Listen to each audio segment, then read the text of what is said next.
गुरुजी की प्यारी साध संगत जी, सभी को प्यार भरी राधा स्वामी जी। संगत जी जरा सोचिए, अगर हर इंसान अपनी जिम्मेदारी को समझे, अपने गुरु के दिखाए मार्ग पर चले और दूसरों की मदद के लिए हमेशा तैयार रहे, तो यह दुनिया कितनी खूबसूरत बन सकती है।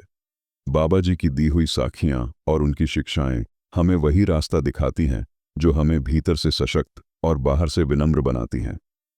हमारी जिंदगी में कई बार ऐसे पल आते हैं जब हम अपनी परेशानियों में उलझ जाते हैं और सही दिशा खोजने में कठिनाई महसूस करते हैं। ऐसे समय पर ये प्रेरणादायक साखियां हमें सिखाती हैं कि सच्चे प्रेम, समर्पण और गुरु पर विश्वास के साथ हर मुश्किल आसान हो सकती है। तो आइए, इन कहानियों के माध्यम से जीवन की गहरी शिक्षाओं को समझें और इसे अपनी जिंदगी में उतारें। यह केवल कहानियां नहीं, बल्कि हमारे जीवन को बदलने वाली सीखें हैं। संगत जी, आपसे गुजारिश है कि वीडियो को अंत तक जरूर देखें। आगे बढ़ते हैं और सुनते हैं ये अनमोल साखियां। पहली साखी, कबूतरों द्वारा शिक्षा। जिस तरह कोई धातु जब तक पिघलकर पानी पानी न हो जाए, तब तक उसे कोई सांचा कबूल नहीं करता, इसी तरह जब तक शिष्य के अंदर वह सच्ची तड़प और सच्चा प्यार न हो, वह मालिक पर्दा नहीं खोलता। जीवों को समझाने के लिए महात्माओं के अलग अलग तरीके होते हैं। जिक्र है कि एक बादशाह का लड़का पढ़ाई से जी चुराता था। उसको कबूतर रखने का बहुत शौक था। एक दिन वहां एक महात्मा आ गए। बादशाह ने कहा, महात्मा जी, मेरा लड़का पढ़ाई से जी चुराता है और कबूतरों का शौक रखता है। इसको हिदायत करो कि यह कुछ पढ़ लिख जाए। महात्मा ने बच्चे को बुलाकर पूछा, तेरे पास कितने कबूतर हैं? लड़के ने कहा, जी 20। महात्मा ने कहा, नहीं, 100-200 रख लो, दोनों इनकी उड़ान देखेंगे। लड़के ने कहा, जी बहुत अच्छा। जब कबूतर आ गए तो महात्मा ने कहा, ये तो बहुत सारे हो गए हैं, इनके नाम रखने चाहिए। फिर उनके परों पर लिखा अलिफ, बे, पे, ते इत्यादि। इसी तरह उसको पढ़ना लिखना सिखा दिया। महात्मा ने हमें यह भी सिखाया कि बच्चों या किसी भी व्यक्ति को जबरदस्ती किसी काम के लिए प्रेरित करने के बजाय उनकी रुचियों और स्वभाव को समझकर उन्हें वही सिखाना चाहिए जो उनके लिए रुचिकर हो। दूसरी साखी, घोड़े की जिद। सच्चे गुरु से मिलने पर शिष्य के दिल में गुरु के प्रति सच्चा प्रेम और गहरा लगाव पैदा होता है। संगत जी, एक फकीर का जिक्र है। वह घोड़े पर बैठकर कहीं जा रहा था। उसका एक तालिब यानी शिष्य जंगल में उसकी याद में बैठा हुआ उसके दर्शनों के लिए तड़प रहा था। फकीर जिधर घोड़ा ले जाना चाहे उधर न जाए, वह इधर करे तो घोड़ा उधर चला जाए, जब उधर करे तो घोड़ा इधर चला जाए। जब घोड़ा अपनी जिद पर अड़ा रहा तो महात्मा बोले, अच्छा, जिधर तेरी मर्जी है ले चल। तो वह घोड़ा महात्मा को लेकर सीधा जंगल की ओर चल पड़ा और 3-4 मील जाकर रुक गया। आगे वह शिष्य बैठा हुआ था। मुर्शिद को देखकर उठ खड़ा हुआ। फकीर ने कहा, यह सब क्या है? शिष्य ने कहा कि आज मेरा दिल आपके दर्शन के लिए तड़प रहा था। सच्चे शिष्य का प्रेम और तड़प इतनी गहरी होनी चाहिए कि वह अपने गुरु को अपनी ओर खींच सके।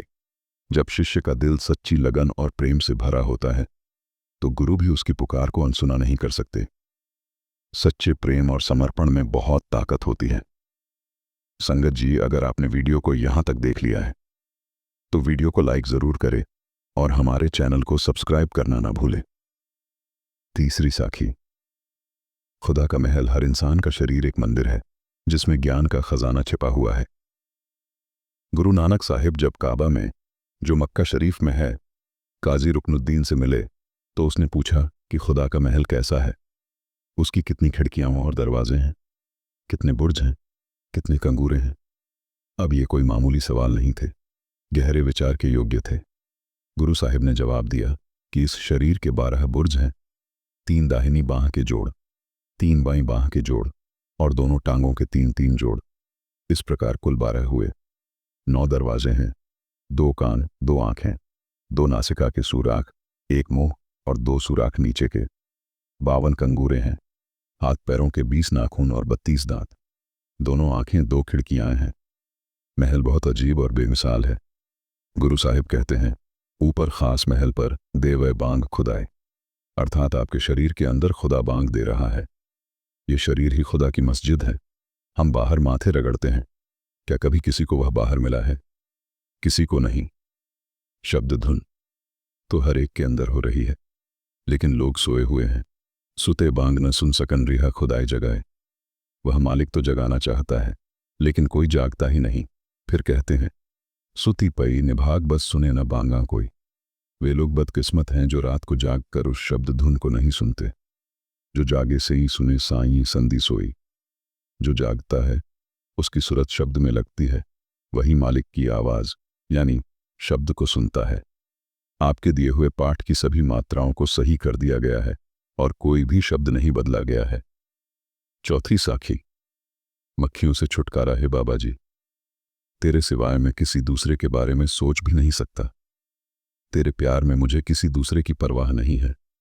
मेरे दिल में तू ही तू बस गया है, इसमें किसी और के लिए जगह नहीं है। जब राजा गोपीचंद और भर्तृहरि योगी हुए तो लोग भेड़ों की तरह उनके पीछे लग गए। लोगों का ख्याल था कि जो राज्य छोड़कर योगी बने हैं वे कुछ करने वाले होंगे और उनकी इच्छाएं पूरी कर देंगे। इनमें से परमार्थ का सच्चा ग्राहक तो कोई विरला ही होता, नहीं तो वे जहां जाते उनसे कोई बेटा मांगता, कोई बेटी मांगता, कोई कुछ मांगता तो कोई कुछ। राजा गोपीचंद और भर्तृहरि ने मन में कहा कि इस मान बड़ाई को तो पहले ही छोड़कर आए हैं, यह अब फिर पीछे लग गई। ये सोचकर वे शहर से बाहर एक कुम्हार के घर में ठहर गए और भजन सुमिरन करने लगे। अब जहां इत्र होता है, खुशबू भी आती है। पहले पड़ोसियों को खबर हुई कि यहां 2 महात्मा आए हुए हैं, फिर औरों को पता चला। इसके बाद शहर में बात फैल गई और धीरे धीरे वहां के राजा के कानों तक जा पहुंची कि शहर में 2 महात्मा ठहरे हुए हैं। राजा ने कहा, चलो दर्शन करें। जब राजा चला तो अमीर, वजीर, अहलकार और बहुत सारी प्रजा भी साथ हो गई। दर्शनों को आ रहे बहुत से लोगों का शोर सुनकर भर्तृहरि ने कुम्हार से पूछा कि यह शोर कैसा है। उसने कहा कि राजा आपके दर्शनों को आ रहा है और साथ में प्रजा है। भर्तृहरि और गोपीचंद ने कहा कि यह तो बहुत बुरा हुआ। सोचने लगे कि अब क्या करें, ये मक्खियां किस तरह हटाई जाएं। आखिर एक उपाय मन में आया। आपस में सलाह करके चुप हो गए। इतने में राजा और प्रजा सब आ गए। जब अपनी अपनी जगह पर बैठ गए तो इंतजार होने लगा कि अब महात्मा आएंगे और ज्ञान वार्ता करेंगे। उधर एक महात्मा उठा और कहने लगा कि आज भिक्षा मांगने में जाऊंगा।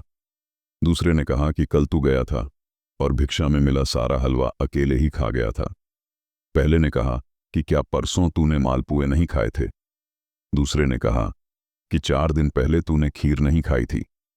एक ने डंडा पकड़ लिया, दूसरे ने फावड़ी उठा ली। आपस में लड़ने लगे। राजा ने कहा कि ये अच्छे महात्मा हैं जो खाने पर ही लड़ पड़े हैं, चलो चलें।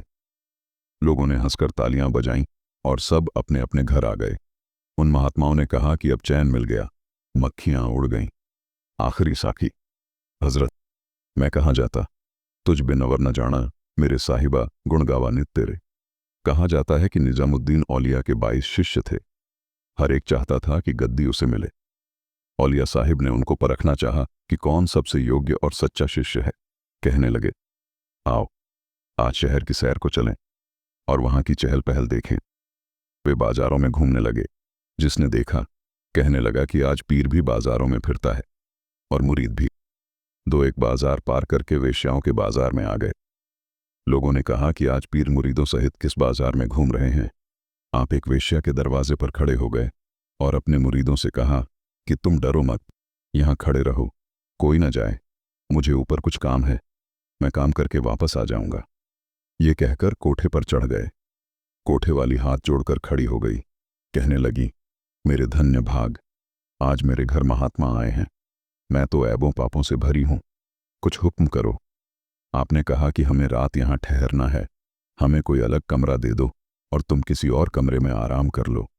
अपने नौकर से कहो कि एक थाली में 1 कटोरी दाल, 2-4 फुलके और 1 बोतल शरबत की ढककर ले आए। उसने कहा, जी सत्य वचन। नौकर सब चीजें उसी तरह ढक कर ले आया। शिष्यों ने कहा कि पीर की पीरी निकल गई, अब शराब कबाब उड़ेगा। हाथ पर हाथ मारकर पहले एक खिसक गया, फिर दूसरा, फिर तीसरा। इसी तरह 21 खिसक गए, एक बाकी रह गया। दाल रोटी किसे खानी थी और शरबत किसे पीना था। आपको तो अपने शिष्यों की परख करनी थी। जब सुबह हुई नीचे उतरे, देखा कि सिर्फ अमीर खुसरो खड़ा है। आपने पूछा, बाकी कहाँ गए। उसने कहा कि अमुक इस वक्त चला गया, अमुक उस वक्त चला गया। इसी तरह सब चले गए। पीर साहिब ने पूछा कि तू क्यों नहीं गया? वह बोला, हजरत, चला तो मैं भी जाता, लेकिन आपके सिवाय मुझे कोई जगह दिखाई नहीं दी, मैं कहाँ जाता। आपने हंसकर उसे गले लगा लिया और गद्दी दे दी। सो फकीर देखते हैं कि कौन काबिल है कौन नहीं। अगर सभी सेवक ऐसे बन जाएं तो यह दुनिया स्वर्ग बन जाए। संगत जी, आपको ये साखियां कैसी लगी? हमें ज़रूर बताएं।